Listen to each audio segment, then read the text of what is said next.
నమస్కారం NSTV news కి స్వాగతం. నా పేరు సంధ్య. ఇక వార్తల్లోని ముఖ్యాంశాలని చూద్దాం. మెట్పల్లి ప్రభుత్వ పాఠశాల అభివృద్ధికి శుభారంభం లభించింది. బీఆర్ఎస్ రాజ్యసభ ఎంపీ దామోదర్ రావు నిధుల నుంచి 40 లక్షల రూపాయలు మంజూరు చేయించగా ఈ నిధులతో చేపట్టనున్న అభివృద్ధి పనులకు కోరుట్ల ఎమ్మెల్యే డాక్టర్ సంజయ్ ఈరోజు శంకుస్థాపన చేశారు. ఈ సందర్భంగా ఏర్పాటు చేసిన కార్యక్రమంలో ఎమ్మెల్యే డాక్టర్ సంజయ్ మాట్లాడుతూ మెట్పల్లి ప్రభుత్వ పాఠశాల అభివృద్ధికి భారీ మొత్తంలో నిధులు మంజూరు చేయించిన బీఆర్ఎస్ రాజ్యసభ ఎంపీ దామోదర్ రావు గారికి హృదయపూర్వక కృతజ్ఞతలు తెలిపారు. జూనియర్ కాలేజ్ కూడా దయచేసి కంప్లీట్ చేయాలి. ఎందుకంటే స్లాబ్లు పడినాయి, వాళ్ళ పిల్లలకి ఇంకా కంప్లీట్ అవ్వలేదు, విండోస్ అవన్నీ ఇవ్వలేదు. మళ్ళీ ఇంతకుముందు కూడా కోరినాను, మళ్ళీ కోరుతా ఉన్నాను. వెంటనే జూనియర్ కాలేజ్, అదేవిధంగా ఈ హై స్కూల్ కూడా ఇంకా కొన్ని ఫండ్స్ అవసరం ఉంది. ఆ ఫండ్స్ కూడా చేయాలని చెప్పి, ఆ ఫండ్స్ కూడా ఇవ్వాలని చెప్పి గవర్నమెంట్ని మళ్ళీ రిక్వెస్ట్ చేస్తూ ఉన్నాను. మన భవిష్యత్తు విద్యార్థులకు మనం మంచి ఫెసిలిటీస్ ప్రొవైడ్ చేయాల్సిన అవసరం చాలా ఉంది. సో దయచేసి విద్య మీద కాన్సన్ట్రేట్ చేయాలని చెప్పేసి గవర్నమెంట్ రిక్వెస్ట్ చేస్తా ఉన్నాను. Thank you. మొన్న పార్టీ ఫిరాయింపులపై assembly speaker, Telangana assembly speaker ఇచ్చిన తీర్పును మీరు సమర్థిస్తున్నారు. బాధ ఏంటంటే నిన్న కడియం శ్రీహరి గారు మాట్లాడుతూ కాంగ్రెస్ స్టేజ్ మీద కూర్చొని నేను కాంగ్రెస్ ఎమ్మెల్యే అని శ్రీహరి గారు అన్నారు. మొన్న మన పక్కనున్న జగిత్యాల కాన్స్టిట్యున్సీ ఎమ్మెల్యే గారు కూడా నేను కాంగ్రెస్ ఎమ్మెల్యే అని ఆయన చెప్తున్నారు. ఇన్ని చెప్పిన తర్వాత, అన్ని ఎవిడెన్స్లు ఇచ్చిన తర్వాత కూడా అన్నిటికంటే ముఖ్యంగా స్పీకర్ గారు తన నోటితోనే చెప్పినాడు, నేను పార్టీలు మారేవారిని తో సహకరించను, నేను సమర్థించను అని చెప్పి స్పీకర్ గారు చెప్పినారు. అయినా కూడా మొన్న సడన్గా సాయంకాలం పూట స్పీకర్ గారు ఒక చిన్న అనౌన్స్మెంట్ చేసినారు. ఏమని అంటే ఆ 5 ఎమ్మెల్యేలు కంటిన్యూ అవుతారని చెప్పేసి అనౌన్స్మెంట్ చేసినారు. అన్ని పూర్తి ఆధారాలతో ఉండి ఆ ఎమ్మెల్యేలు నోటితో చెప్తున్నా కూడా మరి ఎందుకు స్పీకర్ గారు అది ఇచ్చినారో అర్థమవట్లేదు. ఏ ప్రెజర్తో ఇచ్చినారో మాకు తెలిసి ఆ నోటు సీఎం గారి ఆఫీస్ నుండి, సీఎం గారి దగ్గర నుండి వచ్చిందని తెలిసింది. దానివల్లనే స్పీకర్ గారు ఆ ప్రెషర్తోనే చేసినట్టు మాకు తెలిసింది. నిజంగా చెప్పాలంటే స్పీకర్ గారు చాలా మంచి మనిషి, చాలా హుందాగా ఉంటాడైనా. అని తను కూడా తన నోటుతోనే స్పీకర్ అయిన తర్వాత వీళ్ళు ఆ రోజు డిఫెక్షన్ అవుతున్నప్పుడు నేను దీన్ని సమర్థించానని చెప్పి తన నోటుతో చెప్పినాడు. అయినా కూడా ఇవాళ అది ఇచ్చానంటే సీఎం గారి బలవంత పెట్టి వాళ్ళని ప్రొటెక్ట్ చేయడానికి ఇచ్చినట్టు తెలుస్తూ ఉంది. ఇంకా మనకు సమాజంలో రాజ్యాంగానికి విలువ లేకుండా పోయింది, సుప్రీంకోర్టుకి విలువ లేకుండా పోయింది. ముఖ్యమంత్రి గారు వారే అసెంబ్లీలో లేచి ఎవరు పార్టీ మారినా ఎవరు ఏం పీకలేరు, నేను చెప్తాను అసెంబ్లీలో ఉండని చెప్పి ఆయన అంత ధైర్యంగా ముందే ఈ జడ్జిమెంట్ ఇచ్చినాడు ఆయన. యాక్చువల్లీ బాధ అవుతూ ఉంది. మళ్ళీ దానికి తప్పకుండా భవిష్యత్తులో మళ్ళీ మేము కోర్టుకు వెళ్తాం. ఎందుకంటే రాజ్యాంగ విలువల్ని, రాజ్యాంగాన్ని కాపాడాల్సిన బాధ్యత మన అందరి మీద ఉంది కాబట్టి తప్పకుండా కోర్టుకు వెళ్తాం. బాధ ఏమవుతుందంటే ప్రజలకు రాజకీయాలపైన విశ్వాసం సన్నగిలుతూ ఉంది. పూర్తిగా ప్రజలకు రాజకీయ నాయకులపైన, రాజకీయాలపైన నమ్మకం పోతూ ఉంది. దాన్ని మరి మనం అందరం కూడా కాపాడకపోతే ఇంకా భవిష్యత్తులో రాజకీయ నాయకుల మీద మొత్తానికి అసహించుకునే పరిస్థితి రాబోతూ ఉంది.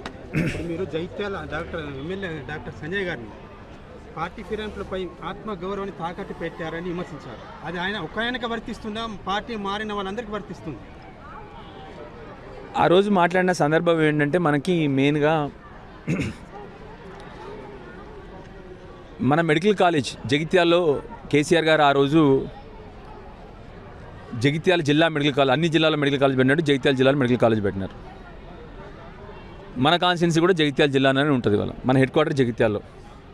దానికి తగ్గట్టుగా నేను వెళ్ళి మా మెడికల్ కాలేజ్, జగిత్యాల జిల్లా మెడికల్ కాలేజ్ గవర్నమెంట్ తొందరగా పూర్తి చేయండి. ఇవాళ ఎట్లా అడిగినానో, స్కూల్ కోసం అడిగినానో, కాలేజ్ అడిగినానో, నేను ఎప్పుడు అడిగేది కాలేజ్, స్కూళ్ళు, గవర్నమెంట్ హాస్పిటల్స్ వీటి గురించి అడుగుతావు. కాబట్టి ఆ రోజు కూడా పోయి మా మెడికల్ కాలేజ్ తొందరగా పూర్తి చేయండి, మా విద్యార్థులకు కష్టం అవుతుంది అంటే సంజయ్ గారు మరి ఎందుకు తను ఆ విషయానికి లోనైనాడో నాకు తెలియట్లేదు.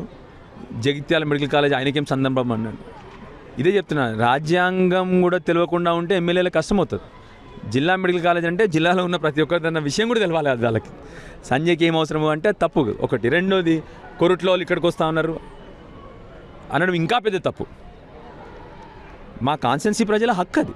జగిత్యాల మా కాన్స్టిట్యున్సీ, కొరుట్ల కాన్స్టిట్యున్సీ ప్రజల హక్కు.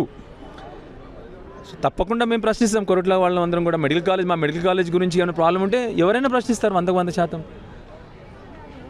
ఆ విషయంలో మా జగిత్యాల ఎందుకు వచ్చినామంటే వారికి ఆ రోజు జగిత్యాల ప్రజల ఆత్మగౌరవాన్ని తాకట్టు పెట్టినారు మీరు అని చెప్పడం జరిగింది. అందుకొరకే ఆబ్వియస్లీ ఎందుకు తాకట్టు పెట్టినారంటా అంటే ఇప్పుడు మీరు అడిగిన ప్రశ్నకే ఇంతకుముందు ఏమడిగినారు, వాళ్ళు ఏ పార్టీలో ఉన్నారని మీరు అడిగినారు, స్పీకర్ గారు ఇచ్చిన దానికి మీరు సమర్థిస్తున్నారని అడిగినారు. మీరు నిజంగా మీరే చెప్పండి వాళ్ళు ఏ పార్టీలో ఉన్నారని చెప్పేసి, వాళ్ళని బయటకు వచ్చి చెప్పండి పోనీ ఏ పార్టీలో ఉన్నారు గట్టిగా.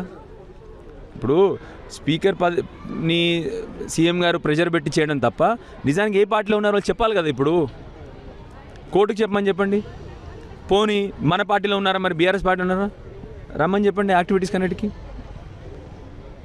ఇది ప్రజలు యాక్చువల్లీ మనం అర్థం చేసుకోవాల్సిందంటే ప్రజలు ఎన్నుకోబడ్డ నాయకులు మనందరం ఏదో పుట్టికి రాలే ఇక్కడికి, ప్రజలు ఎన్నుకున్నారు. ప్రజలకు జవాబుదారీతనం ఉండాలి కదా. మరి ప్రజలకు చెప్పండి మీరు ఏ పార్టీలో ఉన్నారని చెప్పేసి. సింపుల్. దీంట్లో ఎవరైనా 10 మంది కూడా తప్పకుండా జవాబు చెప్పాలి. ఇది ప్రజలకు జవాబుదారీతనము ఉండాల్సిందే నాయకులకి. తెలంగాణ ప్రభుత్వం రాజ్యాంగాన్ని ఉల్లంఘించిందంటారా మీరు? 100% ఇవాళ ముఖ్యమంత్రి గారు ముందే ఇది ప్రీ డిసైడెడ్ జడ్జిమెంట్, ఇది అసెంబ్లీ సాక్షిగా చెప్పినారు. ఆయన అసెంబ్లీ ఎవ్వరూ ఏం చేయలేరు అని చెప్పి ఆయన అసెంబ్లీ సాక్షిగా చెప్పినాడు. సుప్రీంకోర్టు లేదు, గడిత గుడి లేదని చెప్పినాడు ఆయన. ఆబ్వియస్లీ రాజ్యాంగాన్ని ఉల్లంఘించింది. ఇక వాళ్ళని దేవుడా కాపాడాలి. పాఠశాల ఇది. మనం 50 ఏళ్ళకే ఇల్లు పరిస్థితి మారుతూ ఉంటుంది. కాబట్టి ఈ భవన నిర్మాణానికి శంకుస్థాపన కార్యక్రమాన్ని మొదలుపెట్టినటువంటి మన గౌరవనీయులు ఎమ్మెల్యే గారు కల్వకుంట్ల సంజయ్ గారిని మాట్లాడవలసిందిగా కోరుతున్నాం. గారికి, డిఈ గారికి, మున్సిపల్ కమిషనర్ గారికి, ఎంఆర్ఓ గారికి, హెచ్ఎంలకు, ఎంఈఓ గారికి, ప్రజాప్రతినిధులకు, ప్రెస్ మిత్రులకు, అన్నిటికంటే ముఖ్యంగా మా విద్యార్థులందరికీ పేరు పేరున నమస్కారం. అందరికి కూడా గుడ్ మార్నింగ్. అందరికీ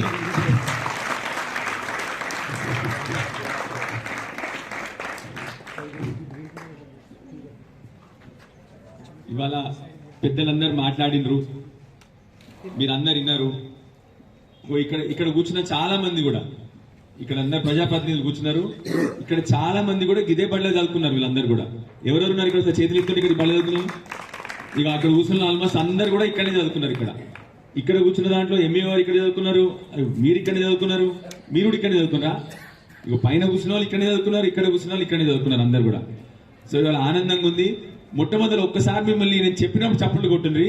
ఎవరికి కోసం చప్పట్లు కొట్టాలంటే, ఈ బిల్డింగ్ శిథిలావస్థలో ఉండే దానికోసం సరే గవర్నమెంట్ నుంచి ఫండ్ రాకపోతే కొద్దిగా లేట్ అవుతా ఉంది, మరి వాళ్ళు ఫండ్ రిలీజ్ చేయకపోతే నేను ఏం చేసిన అంటే, మెంబర్ ఆఫ్ పార్లమెంట్ దామోదరరావు గారు అని ఉంటారు, ఆయన ఎంపీ అన్నమాట. ఆయనకు కూడా ఎంపీ లాడ్జ్ అండ్ ఫండ్స్ ఉంటాయి వాళ్ళకి, ఎంపీ ఫండ్స్. దానిలో నుంచి రిక్వెస్ట్ చేయగానే ఆయన వెంటనే మరుసటి రోజు మనకు 40 లక్షల రూపాయలు పెట్టినాడు. సార్ ఒక్కసారి ఆయన కోసం మీరు అందరు కూడా దయచేసి సపోర్ట్ పెట్టాలి. Thank you. దామోదరరావు గారికి అందరి తరపు నుంచి కూడా ధన్యవాదాలు తెలియజేస్తా ఉన్నాను. ఇంకా కూడా అంటే ఇప్పుడు 40 లక్షలు ఇచ్చినారు, కానీ మన స్కూల్ ఇంకా పెద్దగా కావాలి ఇక్కడ మెట్పల్లిలో, కాబట్టి భవిష్యత్తులో ఇంకా కూడా ఆయన ఫండ్స్ ఇస్తా అని చెప్పి ప్రామిస్ చేసినారు. సో తప్పకుండా ఆయన ఫండ్స్ ఇస్తారు, మన స్కూల్ కూడా తప్పకుండా కంప్లీట్ చేసుకుందాం. నేను ఇప్పటికీ 2 సంవత్సరాలు అయింది, ఎమ్మెల్యేగా అయ్యి 2 సంవత్సరాలు అయింది. మీరు ఎవరన్నా అసెంబ్లీ ప్రొసీడింగ్ చూస్తారా? ఎప్పుడన్నా ఎవరైనా మా ఇంటర్మీడియట్ పిల్లలు ఎవరైనా చూస్తారా? అసెంబ్లీలో ఏం జరుగుతుందో ఎప్పుడైనా చూస్తారా? హిస్టరీ పిల్లలు, హెచ్ఈసి పిల్లలు ఉన్నారా? చేతులు ఎత్తున ఒకసారి హెచ్ఈసి పిల్లలు. Very good. ఎప్పుడైనా మీరు అసెంబ్లీలో ఏం జరుగుతుందో చూస్తారా? మీరు చూడరు. అరే మహేష్ బాబు పాటలు చూస్తారు మీరు, అసెంబ్లీలో కూడా ఏం జరుగుతుందో చూడాలి అప్పుడప్పుడు మీరు. అంటే నా అసెంబ్లీలో మొట్టమొదటిసారి నేను మైక్ పట్టుకున్నప్పుడు 2 సంవత్సరాల క్రితం కరెక్ట్గా మొట్టమొదటిసారి నాకు అవకాశం వచ్చినప్పుడు గర్వంగా ఉంది, బాధ్యత కూడా ఉంది. నేను ఫస్ట్ అడిగింది ఏం తెలుసా? గెస్ చేయని ఒకసారి ఏమడిగినా ఫస్ట్ కూడా నేను ఎవరైనా ఒక గెస్ చేయని, ఇక్కడనే ఉన్నాం కదా, అడుగు గెస్ చేయని వాటి ఫ్రీ గెస్ ఏమడిగినా స్కూల్ బిల్డింగే అడిగిన. ఫస్ట్ నేను లేచి నాకు మైక్ ఇవ్వగానే Metpalli school, Metpalli government hospital, ఆ తర్వాత కొరుట్ల గవర్నమెంట్ హాస్పిటల్ గురించి. ఆ తర్వాత 2 ఏళ్ల తర్వాత కూడా ఏమడిగినా తెలుసా మీకు? మొన్న ఒకసారి అవకాశం దొరికింది మళ్ళీ అసెంబ్లీలో. 2 ఏళ్ల తర్వాత కూడా అదే అడుగుతున్నాను ఇప్పటికి కూడా. బాధ్యత పనులు జరగవు. ఇక ఆఖరికి జరుగుతున్నదని చెప్పేసి నేను పోయి ఆ రాజ్యసభ ఎంపీ గారు పాపం వారు దామోదరరావు గారిని మాకు ఇమ్మీడియట్ గా స్కూల్ కావాలి, మీరు ఇవ్వండి మీ ఫండ్ అంటే తను వెంటనే ఎంపీ ఫండ్ నుంచి స్కూల్ ఇచ్చిండు. అందుకొరకే వారికి నేను నిజంగా కృతజ్ఞతలు. మీ అందరికి చెప్పేది 2-3 ముచ్చట్లు. బిల్డింగ్లు కాదు, బిల్డింగ్లు అవసరము, బిల్డింగ్ లో నుంచి వచ్చే అవుట్కమ్ ఇంపార్టెంట్. బిల్డింగ్ లో నుంచి వచ్చే అవుట్కమ్ ఇంపార్టెంట్. ఇక్కడ పిల్లగాళ్ళు కామర్స్ స్టూడెంట్స్ ఉన్నారు కదా, ఎవరికన్నా ఇండియా జీడిపి ఏందో తెలుసా? ఇంటర్మీడియట్ పిల్లలు చెప్పేట. వెరీ గుడ్, వెరీ గుడ్ బేట. మన ఇండియన్ జీడిపి మంచి చెప్పిండు. అంటే మన దేశంలో మన అన్ని గ్రాస్ ఉత్పత్తి జరిగేదాన్ని జీడిపి అంటారు అనమాట దేశంలో. దాన్ని బట్టి ఒక దేశాన్ని అది ఏ రేటింగ్, దేశం ఎట్లున్న పరిస్థితిలో GDP, per capital income. Per capital income అంటే తలసరి ఆదాయం. తలసరి ఆదాయం అంటే తెలుసు కదా. సో దేశ స్థూల ఉత్పత్తి, దేశ పర్ క్యాపిటల్ ఇన్కమ్ బట్టే ఒక దేశం ఎక్కడ ఉందో తెలుస్తుంది. 30 ఏళ్ల క్రితం మీరు అందరు ఇంటికి పోయాక ఫోన్లలో చూడాలి. మళ్ళీ ఉన్నాయా ఫోన్లు ఇప్పుడు? ఇక్కడ లేవా ఇప్పుడు ఫోన్లు? ఇంటర్నెట్ పిల్లల దగ్గర ఫోన్లు లేవు ఇప్పుడు? లేవా ఇప్పుడు ఎవరి దగ్గర ఫోన్లు?